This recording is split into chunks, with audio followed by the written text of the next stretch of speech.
Good morning and welcome back to this month's OakCrest Insight. In this month's issue, we want to talk about the tariff war again, as this is the forefront of client questions from the media and markets in May. The market was caught off guard when an anticipated trade agreement between the US and China has become a trade dispute now. Last summer, the Trump administration put into effect $50 billion of tariffs on Chinese goods. In September, imposed a 10% tariff on $200 billion of goods, and now a 25% tariff on place on $250 billion of Chinese goods. Trump campaigned on reviving U.S. manufacturing, and he has said repeatedly that he wants production to move back to the U.S. Despite the new tariffs China imposed on the U.S. in retaliation to all of this, the U.S. has several things going for it that may be allowing the strong position from which President Trump is negotiating.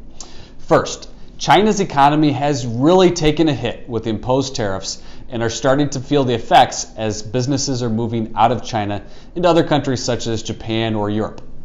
Second, small business optimism remains robust. Third, first quarter GDP grew at a faster pace than expected, and in June, the current run of positive GDP growth will pass that of the 1990s to become the longest on record. Fourth, the Wall Street Journal recently reported investor confidence has held up and global fund manager expectations for future profits are at a 9-month high. Fifth, jobless rate remained at a 50-year low. In addition to all this, U.S. growth has accelerated thanks to changes in policy, a combination of lower marginal tax rates, particularly for corporate profits, as well as deregulation. Lower tax rates and deregulation have made the U.S. a better place to conduct business activity and have made other countries, such as Europe and Japan, with similar standards of living, worse off.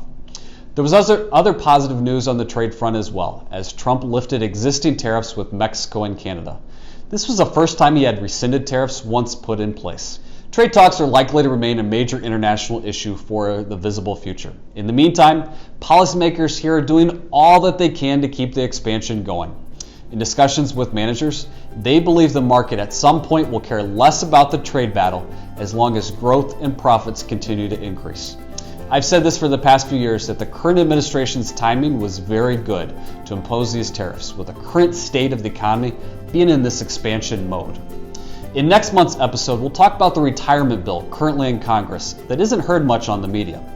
I hope this was helpful in recapping the current state of the tariff battle, and we look forward to seeing you next month on OakCrest Insight.